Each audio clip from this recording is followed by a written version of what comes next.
नमस्कार मित्रांनो. डॉक्टरने विचारलं, ही तुमची पत्नी आहे का मिस्टर नीरव? नीरवने थोडं गोंधळून उत्तर दिलं, नाही डॉक्टर. डॉक्टर गंभीरपणे म्हणाले, ती गरोदर आहे मिस्टर. नीरवला सगळं जग थांबल्यासारखं जाणवलं. काय ऐकलं ते त्याला समजेनसं झालं. त्याचा मेंदू पूर्णपणे ब्लँक झाला होता. एखाद्याने त्याला हदरवलं असावं असं त्याला वाटलं. नीरवने विचारलं, डॉक्टर तुम्ही काय बोलताय? तिचं लग्न सुद्धा झालेलं नाही अजून. डॉक्टर शांत पण स्पष्ट स्वरात म्हणाले, लग्न झाले कीच गर्भधारणा होईल असा काही नियम नाहीये मिस्टर. आजकाल अशा अनेक केसेस येतात दररोज. काळजी करू नका, थोड्या वेळात ती शुद्धीवर येईल. तुम्ही तिला घरी घेऊन जाऊ शकता. पण नीरवचं डोकं काही काम करत नव्हतं. अक्षया गरोदर आहे आणि तीही माझ्या. पण हे सगळं झालं कसं? त्याच्या मनात हजारो प्रश्न गुंजायला लागले. अक्षयाचं कोणाबरोबर दुसरं काही संबंध तर नाही ना? या विचारातच त्याचं मन पूर्णपणे उद्ध्वस्त झालं. डोळे मिटून त्याने खोल श्वास घेतला आणि अक्षयाच्या रूमकडे पावलं वळवली. तो रूममध्ये गेला जिथे अक्षया हळूहळू शुद्धीवर येत होती. तिने डोळे उघडले आणि आजूबाजूला पाहिलं. उठून बसण्याचा प्रयत्न केला. नर्स म्हणाली, सर कृपया 1 मिनिट बाहेर जाल का? आम्हाला पेशंटला इंजेक्शन द्यायचं आहे. नीरव शांतपणे बाहेर गेला. अक्षयाने नर्सला विचारलं, मला काय झालंय? नर्स हसून म्हणाली, तुम्ही प्रेग्नेंट आहात. हे ऐकताच अक्षयाच्या पायाखालची जमीनच सरकली. मी प्रेग्नेंट? तिने थरथरत विचारलं.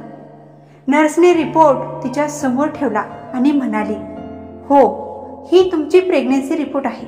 रिपोर्टवर प्रेग्नेन्सी पॉझिटिव्ह लिहिलेलं पाहून अक्षयाच्या डोळ्यातून अश्रू वाहू लागले. तिने तोंडावर हात ठेवला आणि सळसळत रडू लागली. ती मनापासून ओरडून रडायचं इच्छित होती, पण तिला जमलं नाही. हे नीरवचं बाळ आहे, पण मी नीरवला हे सांगू तरी कसं? अक्षया मनातल्या मनात विचार करू लागली. नीरव सर, हे तुमचं बाळ आहे, आपलं बाळ आहे. तुमच्या प्रेमापासून मी कायम स्वतःला दूर ठेवलं, पण आज तेच प्रेम माझ्याकडे परत आले आपल्या बाळाच्या रूपात. मी आता तुमचं प्रेम पूर्णपणे अनुभवते. मी काहीच करू शकले नाही आणि आता मी तुमच्या लेकराची आई होणार आहे.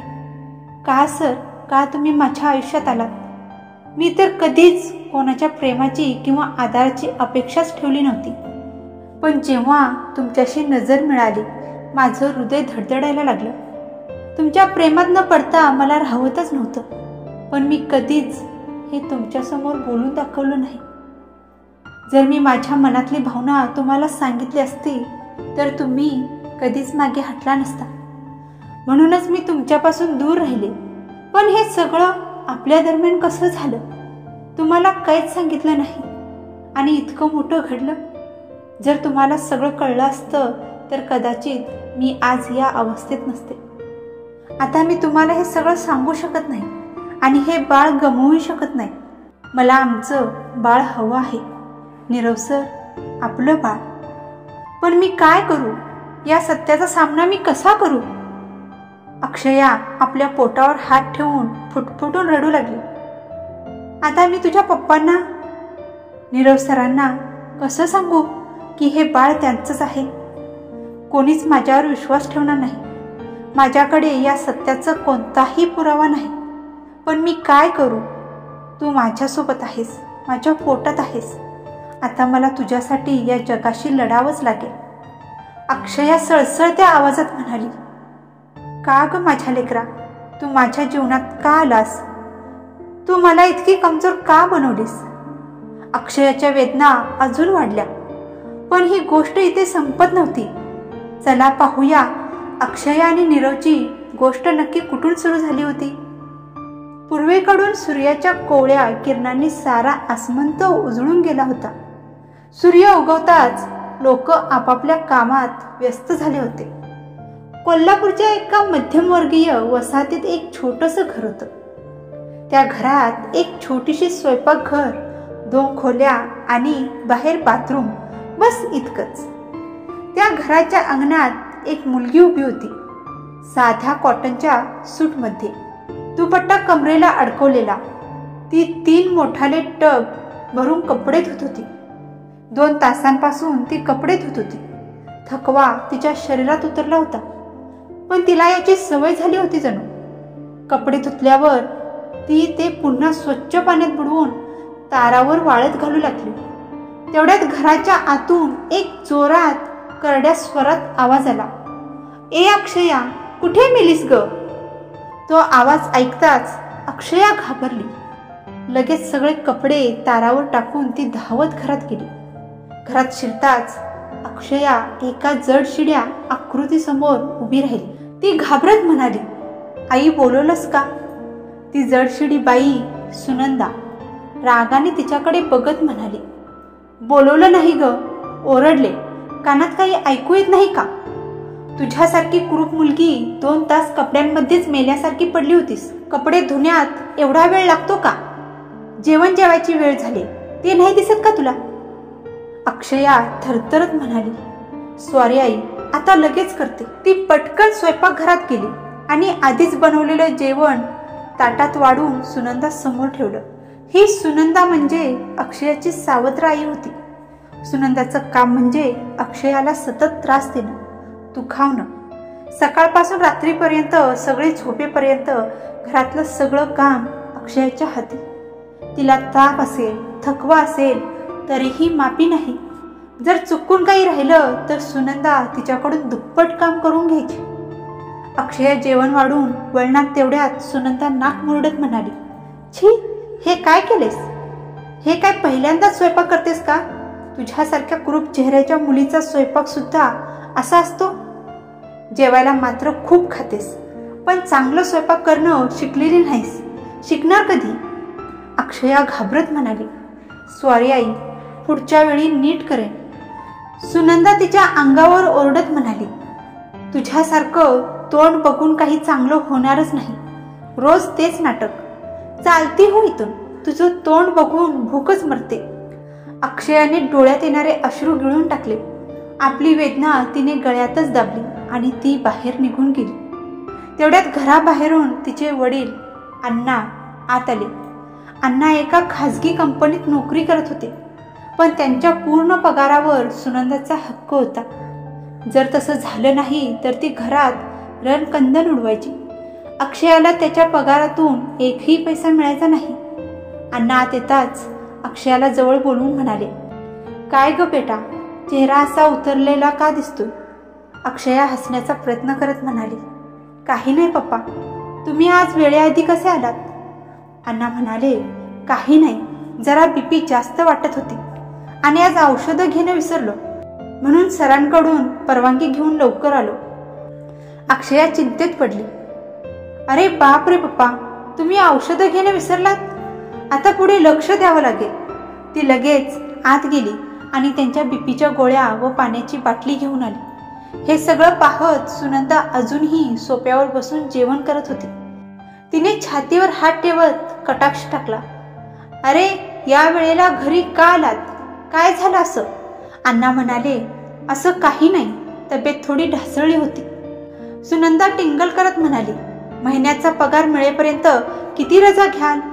असं चाललं तर हातात काहीच उरणार नाही. जणू काय घरात मोठी आपत आली. खाऊन झाल्यावर ताट तसंच टाकून ती ओरडली, ए अक्षया, हे ताट घेऊन जा आणि नीट धुवून ठेव आणि माझ्या मुली येईपर्यंत तिच्यासाठी काहीतरी छान बनव. अक्षया म्हणाली, आता करते आई. ती आपल्या भुकेला लपवत परत कामाला लागली. अण्णा सुनंदाचं बोलणं आतून ऐकत होते. त्यांच्या डोळ्यात अश्रू आले. माफ कर ग अक्षया, एक बाप म्हणून मी तुला कधीही खरं सुख देऊ शकलो नाही. ही राक्षसी बाई घरात आणून मी तुझं जीवन उद्ध्वस्त केलं. ज्या दिवशी ही आली, आपल्या घरातलं सगळं समाधान, सगळा आनंद हरवून गेला. अक्षयाची अवस्था पाहून अण्णा आतून खूप हेलावून गेले होते. अक्षयाची आई तिच्या लहानपणीच गेली होती. प्रत्येक बापाला वाटतं, तसंच त्यांनाही वाटलं, मुलीला आईची गरज आहे. म्हणून त्यांनी सुनंदाशी लग्न केलं. पण सुनंदाने कधीच अक्षयाला मुलीसारखं मानलं नाही, उलट तिचा तिटकारा केला. घरातलं सगळं काम सुनंदा अक्षयाकडूनच करून घेत असे. 2 वर्षांनी सुनंदालाही एक मुलगी झाली. त्यानंतर तर अक्षयाचं स्थान घरातली नोकराणीचं झालं. सुनंदा आणि तिच्या मुलीसाठी अक्षया फक्त एक सेविका होती. ते जे काही सांगतील ते तिला न सांगता करता आलं पाहिजे. अक्षयाला जेवणही तेव्हाच मिळायचं जेव्हा सुनंदा सांगेल. एकदा अक्षया 10वी मध्ये होती. तिला खूप भूक लागली होती. सुनंदाची परवानगी न घेता तिने स्वतःसाठी थोडं जेवण घेतलं. ते पाहताच सुनंदा संतापली आणि तिच्या हातावर गरम चमचा ठेवला. पुन्हा एकदा विचारल्याशिवाय खाण्याची हिंमत केलीस तर यापेक्षा जास्त जळशील. ती ओरडली होती. त्या दिवसापासून अक्षया भुकेली असली तरीही काही न खाता फक्त स्वतःचं दुःख गिळत असे. तिने कधीच तोंडातून एक शब्दही काढला नाही. तिच्यासाठी तिचं कुटुंबच सगळं होतं. सुनंदा तिच्या मुलीला एका महागड्या खाजगी शाळेत शिकवत होती. पण अक्षयासाठी ती म्हणायची, यावर पैसे वाया घालवायचे कशाला? हिला शिकवायची काय गरज आहे? अण्णांनी मग अक्षयाचं नाव शासकीय शाळेत टाकलं, कारण तिथं फी नव्हती. अशा प्रकारे अक्षयाने आपलं 12वी पर्यंतचं शिक्षण पूर्ण केलं. आता अक्षया एका खाजगी कॉलेजमध्ये BA करत होती. त्या सकाळी ती कॉलेजला जाण्यासाठी तयार झाली होती. किचनमध्ये आपला डब्बा बनवत असताना सुनंदा धावत आली आणि ओरडली, हे काय, इतकं सगळं जेवण घेऊन चालली आहेस? तूच सगळं घेऊन गेलीस तर आम्ही काय खाणार? सुनंदाने तिचा डब्बा उघडून पाहिला. अक्षयाच्या डोळ्यात पाणी आलं. हे पाहून अण्णा म्हणाले, काय करते सुनंदा? ही आपली मुलगी आहे, तिला खायला तरी द्यावं. आता काय उपाशी राहायला सांगशील का तिला? सुनंदा म्हणाली, मी काय चूक केली? या वयात मुली जास्त खातात, मग जाड होतात. हिला थोडं कमी खायला सांगितलं तर एवढा राग? बघा किती लट्ट होत चालली आहे, ती म्हणाली. पण प्रत्यक्षात अक्षया इतकी काठीसारखी बारीक होती की ती फक्त खूपच अशक्त दिसत असे. अण्णांनी रागाने उत्तर दिलं, तुला ही लट्ट वाटते? एकदा स्वतःच्या आणि तिच्या शरीराकडे बघ. कोण जास्त जाड आहे लगेच समजेल. तू कधीच बदलणार नाहीस, असं म्हणत अण्णा निघून गेले. सुनंदा वैतागून म्हणाली, काय झालं यांना? बघ, हे घे डबा, वाटेल ते खा, पोटभर खा, असं म्हणून ती आत निघून गेली. अक्षयाला आता डबा नेऊ नये असं तिला वाटलं, पण कॉलेजमध्ये जेवण नसेल तर त्रास होईल म्हणून तिने तो डब्बा बॅगेत ठेवला आणि अंगणात आपल्या वडिलांकडे गेली. ती हळू आवाजात म्हणाली, पप्पा. काय झालं बाळा? अण्णांनी विचारलं. या सेमिस्टरची फी भरायची आहे, कॉलेजमधून वारंवार सांगतायत, अक्षया म्हणाली. अण्णांना आठवलं, अरे हो, तू आधीच सांगितलं होतंस, पण मी विसरलो. यावेळी संपूर्ण पगार सुनंदाने घेतलाय. आता काय करू? मी कुणाकडून उधार घेतो? तू कॉलेजला जा, मी पैसे घेऊन येतो. हे सगळं सुनंदाने ऐकलं होतं. ती पटकन बाहेर आली आणि म्हणाली, काय चाललंय? तुम्ही या मुलीच्या मागे जीव टाकलात?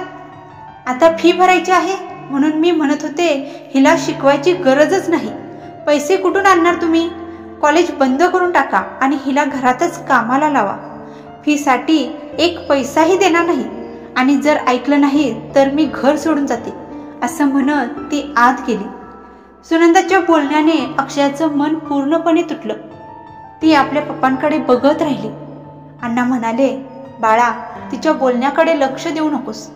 मी काहीतरी करून पैसे आणेन, तू काळजी करू नको. कॉलेजला उशीर होतोय बाबा, मी निघते, असं म्हणत अक्षया धावतच बस स्टॉपकडे निघाली. चालताना तिच्या मनात विचारांचं वादळ चाललं होतं. बाबा पैसे आणतील का? जर फी भरता आली नाही तर कॉलेजचं काय होईल? देवा, कृपया माझी मदत कर. हळूहळू चालत ती बस स्टँडकडे पोहोचली. अजूनही ती त्या विचारांत हरवलेलीच होती. तेवढ्यात तिने पाहिलं की एक शाळेचा लहानसा मुलगा रस्ता ओलांडण्याचा प्रयत्न करत होता. समोरून एक जोरात येणारी बाईक त्याच्याच दिशेने धावत होती आणि मुलगा अगदी निष्पापपणे बाईककडे दुर्लक्ष करत पळत होता. अक्षयाचे लक्ष एकदम तिकडे गेलं. ती क्षणाचाही विचार न करता धावत त्याच्याकडे गेली आणि त्याला खेचून रस्त्याच्या कडेला नेलं. जर त्या क्षणी अक्षयाने तो निर्णय घेतला नसता तर त्या मुलाला मोठा अपघात झाला असता. मुलाला थोडं सावरत अक्षया म्हणाली, असं का पळतोस? कुणी सोबत नाही का तुझ्या? गाड्या पाहूनच रस्ता ओलांडायला हवा ना? मुलगा घाबरलेला डोळे पुसत म्हणाला, सॉरी दीदी, मला शाळेसाठी उशीर होतोय म्हणून धावत होतो. अक्षया थोडंसं हसून म्हणाली, ठीक आहे, पण पुढच्या वेळी असं करू नकोस. आईबाबांबरोबरच यायला पाहिजे, कळलं? ठीक आहे दीदी, थँक्यू, असं म्हणत तो मुलगा शाळेकडे पळत निघून गेला. अक्षयाने हळूच सुटकेचा निश्वास घेतला, पण मागे वळून पाहिलं तर तिची बस निघून गेली होती. ती लगेच पळत बसकडे धावली. अगं थांब थांब असं ओरडली, पण बस थांबलीच नाही. ती थोडा वेळ तशीच उभी राहिली. देवा, आता काय करायचं? बस गेली, कॉलेजला कसं पोहोचू? ती तिथंच उभी राहून विचार करू लागली. इतक्यात एका गाडीमध्ये बसलेली एक मुलगी हे सगळं पाहत होती. ती गाडीतून उतरून अक्षयाकडे चालत आली. हॅलो, तिने हसत म्हटलं.